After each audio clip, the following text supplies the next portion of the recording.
Bonjour à tous. Aujourd'hui, cette vidéo s'appelle le couple spirituel.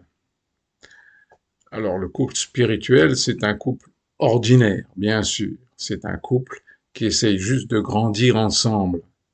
Donc, ce n'est pas un couple qui vit comme des anges éloignés de la réalité. Au contraire, c'est bien la vie de couple classique, ordinaire, qu'on peut voir d'une façon beaucoup plus éveillée, une façon de couple qui cherche à comprendre le sens de la vie. Et donc le sens de nos rencontres, le sens du couple que l'on peut former avec un homme et une femme, ou avec deux hommes ou avec deux femmes, bien sûr, il n'y a pas de problème. Chacun à vivre ce que son destin lui amène sur un plateau. Donc c'est justement de ne pas refuser ce qui nous est amené sur un plateau.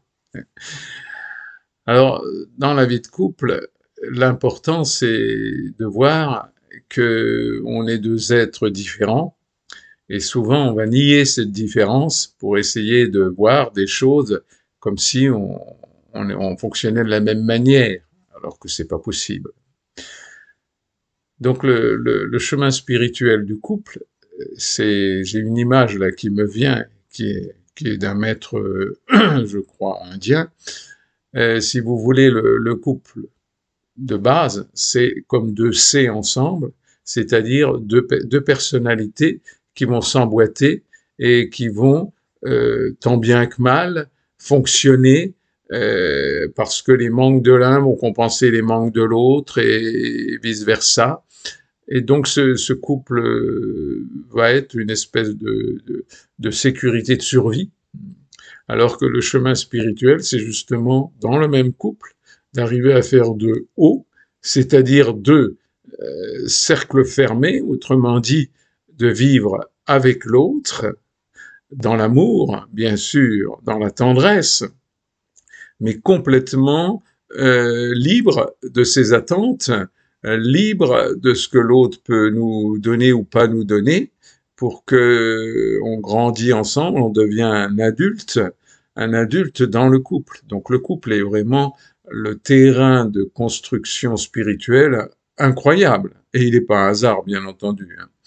Donc l'important, c'est vraiment de comprendre qu'il faut sortir de schémas classiques du couple, que ce soit dans les conflits, que ce soit dans les ruptures, dans les séparations, j'allais dire, extrêmement rapides. Hein.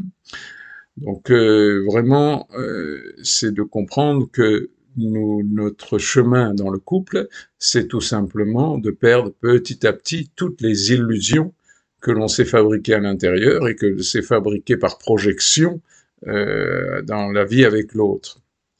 Et c'est possible, et c'est le jeu, et c'est magnifique. Mais c'est magnifique à condition de vouloir jouer le jeu. Alors, à notre époque, on voit bien sûr énormément de couples séparés, et il y a des séparations qui sont inévitables, mais il y en a beaucoup qui seraient évitables quand vraiment on apprend à vivre avec l'autre sans jugement, en souffrant. Hein, ben oui, parce que c'est ça le problème, c'est qu'on voudrait vivre avec quelqu'un avec qui on ne souffre plus, avec quelqu'un avec qui on s'harmonise. Hein. Donc ça c'est impossible, bien sûr, hein, mais quelque part on va projeter sur l'autre un espoir d'harmonie qu'on va un peu jongler et tricher avec pour se faire croire qu'on vit une couple harmonieuse et qui va durer comme ça, etc. Donc évidemment, un jour ou l'autre, les illusions nous ramènent à la réalité, et c'est dans cette réalité que l'on peut apprendre à aimer l'autre. Alors comment aimer l'autre? Ben déjà, c'est de passer par le côté de tu as tort ou j'ai tort. Hein.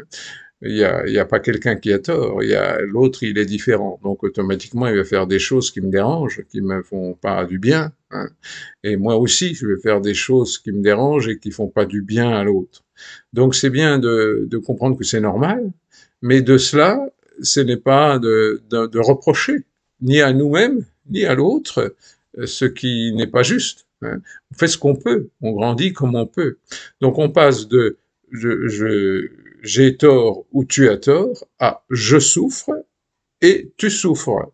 C'est-à-dire qu'au lieu de chercher à ne pas souffrir, on va aimer et caresser tendrement cette souffrance à l'intérieur de nous chaque fois que l'autre nous montre sa différence, chaque fois que l'autre ne fonctionne pas comme on aurait voulu qu'il fonctionne. Et petit à petit, on va commencer à aimer cette souffrance intérieure, à aimer aussi que l'autre souffre sans le prendre en charge. On ne cherche pas à faire souffrir l'autre, bien sûr, ça c'est très psychopathe. Non, on cherche simplement à se respecter soi-même, à s'aimer soi-même avec toute la tendresse que l'on peut, et en se respectant bien, l'autre automatiquement va pas être comblé dans ses besoins, dans ses attentes. Mais ça c'est normal.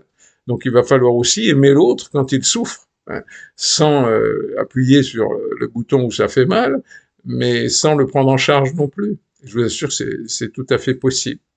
Donc après, l'amour est immense, ce n'est plus de l'attachement, ce n'est plus de la fusion, c'est de l'amour tout simple, c'est-à-dire l'autre, je l'aime autant que je m'aime moi-même, et donc je ne cherche pas à régler tous les problèmes de l'autre, je cherche juste à voir ce que je peux donner et ce que je ne peux pas donner parce que je suis pas encore prêt, parce que c'est pas mon chemin, parce que c'est pas mon destin, c'est hors de mes limites, tout simplement. Il n'y a pas de problème. Alors après, si ça amène une rupture, pourquoi pas?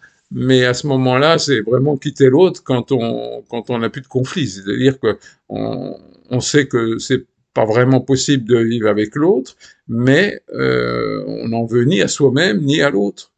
Et donc on reste dans une tendresse et un amour pour l'autre indéfiniment, même si on vit séparément. Donc c'est vraiment l'apprentissage que l'autre est un autre, que nous sommes différents et que cette différence va falloir la travailler pour accepter de ne pas tricher avec cette différence, que ce soit notre propre différence ou la différence de l'autre. Et ça, bah, c'est tout un chemin, mais c'est la beauté de la vie, la beauté du couple, justement. Hein. Et ce n'est pas sans souffrance, ce n'est pas sans perte d'illusion, hein, au contraire. Mais c'est la seule façon de grandir et d'être vraiment, au lieu d'être deux enfants capricieux et très infantiles finalement, eh ben on commence à voir que c'est possible de vivre avec l'autre, mais dans un respect mutuel, dans une tendresse, et le fait d'accepter l'autre tel qu'il est, de voir l'autre tel qu'il est. Alors ça, c'est peut-être même la plus grande difficulté, c'est que je vois bien les couples, ils voient rien du tout. Ils voient rien du tout, ils se projettent sur l'autre en pensant que l'autre va le comprendre ou va fonctionner un jour, on va... Bien sûr, il y a des moments de fusion où on croit que c'est définitif, mais non, c'est pas définitif, ça. C'est juste des illusions. Donc c'est sortir de toutes ces illusions, petit à petit, pour se combler soi-même et ne plus avoir besoin d'être comblé par l'autre.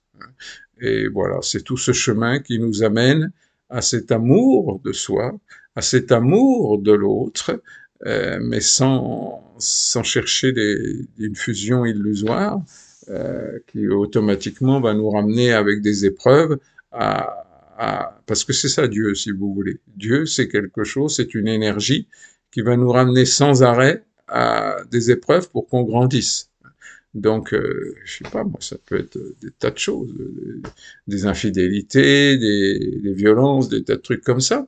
Mais justement, qu'est-ce qu'on fait avec ça? C'est pas tellement de se plaindre ne sert à rien, mais c'est quelle décision je prends, quelle façon de me comporter je modifie, hein, et souvent c'est un côté infantile qui ne veut pas grandir en soi, donc c'est là où je dois apprendre à me respecter, mais pas pour écraser l'autre, hein, me respecter parce que c'est ma limite à moi, et donc si j'arrive à accepter ma limite à moi, j'accepte aussi la limite de l'autre, et c'est ça l'amour, c'est ça la tendresse, c'est ça la vie de couple spirituelle, et vous verrez que Dieu n'est jamais absent, c'est Dieu étant cette énergie global qui nous guide sans arrêt et qu'on voudrait bien trouver autre chose que ça qui nous guide, mais c'est toujours pour notre bien, mais le bien pour grandir, pas le bien pour être bien et tranquille comme ça. Non, la vie, c'est pas du tout fait pour être confortable. Il faut vraiment arriver à l'accepter un jour ou l'autre.